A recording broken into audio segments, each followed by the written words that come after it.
Olá, tudo bem? Hoje a nossa reflexão é sobre encorajamento, sobre levantar a cabeça, não ficar de cabisbaixo. Lembre-se que aquelas pessoas que querem te diminuir são aquelas que querem te dominar, que querem que você siga a cartilha dela.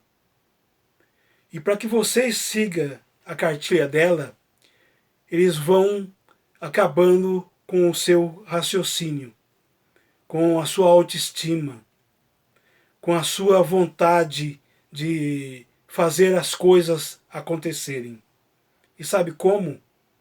Eles dizem assim, aquelas pessoas que moram nas periferias das grandes cidades, nas cidades afastadas e nas favelas, têm uma educação de péssima qualidade. E falando isso, a gente vai acreditando que isso é verdade e que nós temos uma inteligência menor do que aquele que tenta nos oprimir.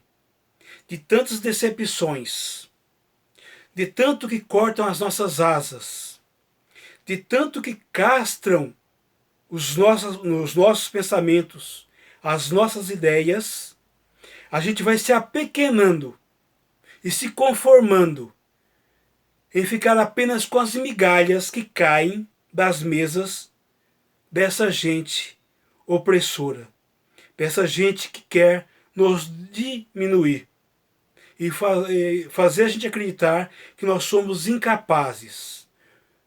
Agora eu me recordei de uma metáfora para trabalhar essa nossa ideia de encorajamento.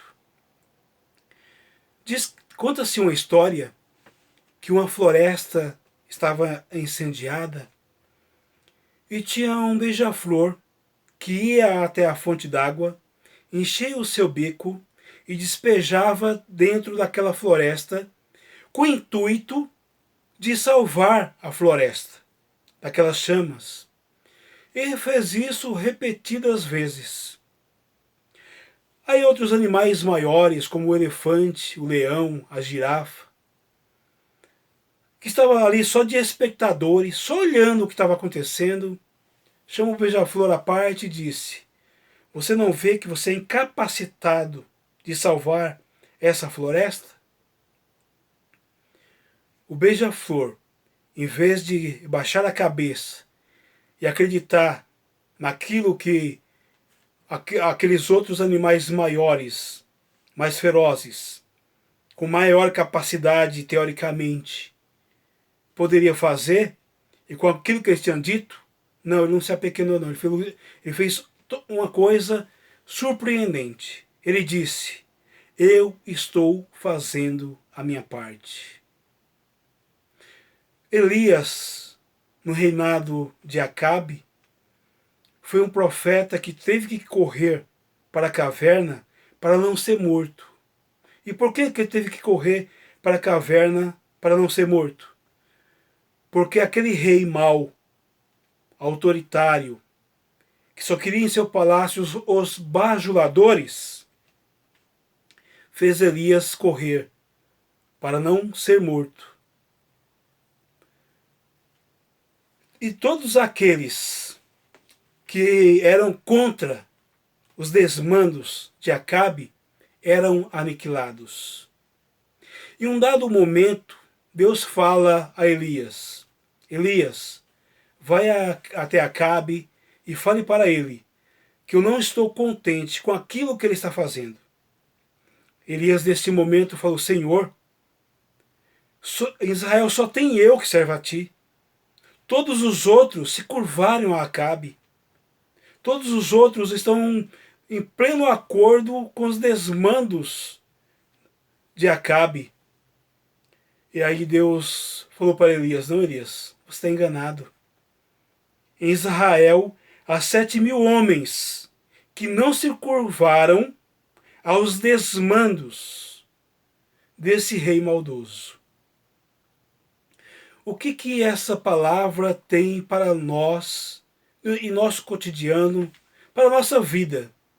É bom lembrar que o texto sagrado é algo que aponta para o futuro, no sentido de que aponta para a vida, que ele serve como uma experiência de vida de pessoas que viveram muitas mazelas, de pessoas que foram escanteadas na vida, na sociedade. Então, o que a gente traz de lá para cá é que a gente não tem que achar que a gente é um Zé Ninguém, que a gente está sozinho, que a gente não tem força, que as coisas são assim e vão continuar assim mesmo, que nós não somos autores da vida.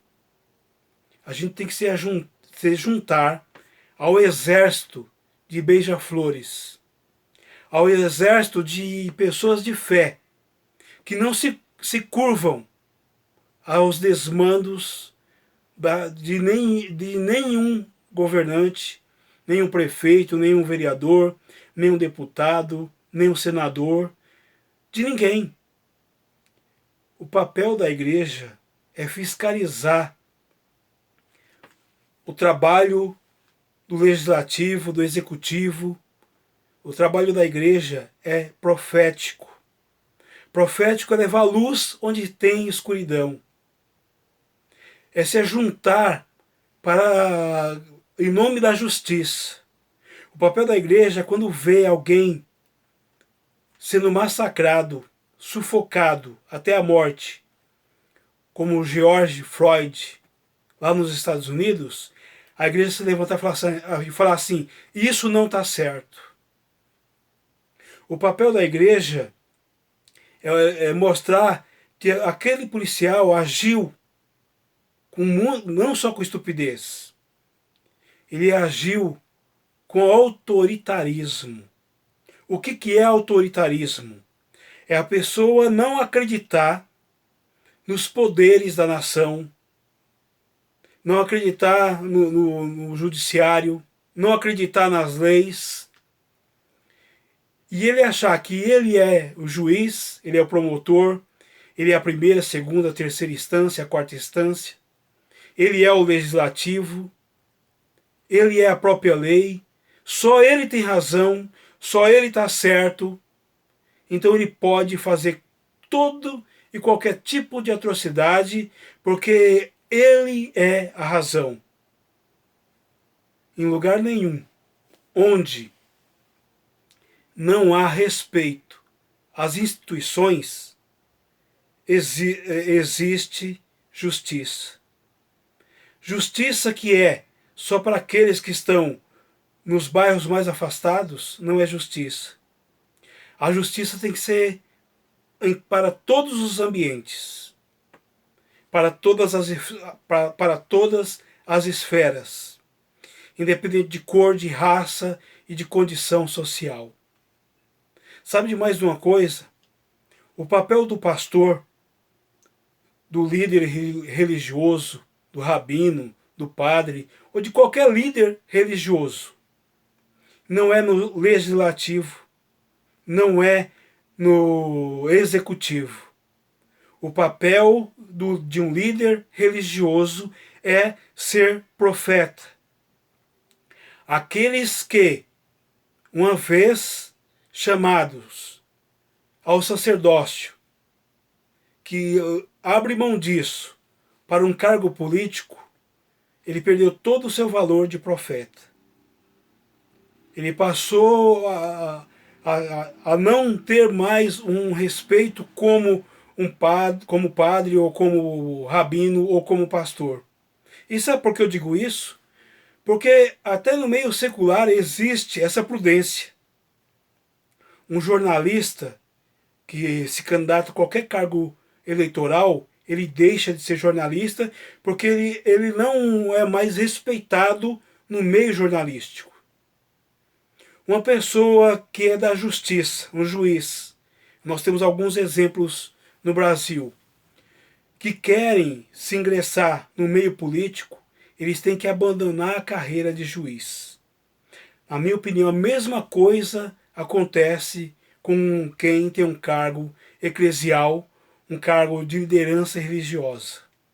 Ele passou a não ter mais essa prerrogativa. Então o papel de um líder religioso não é apoiar partido A, partido B, partido C, partido D, ou João, Paulo, Maria, José, quem quer que esteja se ingressando na política. As pessoas podem se ingressar, não tem problema nenhum. Qualquer ser humano pode se ingressar.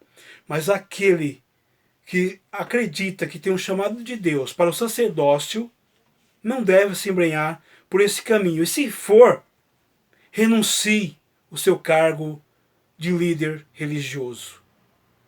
Porque se o meio secular tem essa prudência, o meio religioso tem que ter a mesma prudência. E eu quero dizer o seguinte, antes de finalizar, que toda vez que religião e Estado se juntaram, criaram guerras, destruição, e muita gente foi prejudicada. O papel da igreja é abraçar a todos. O papel do líder religioso é abraçar pessoas de todos os partidos, digamos assim, de todas as linhas de pensamento, de todas as linhas, de todas as ideologias.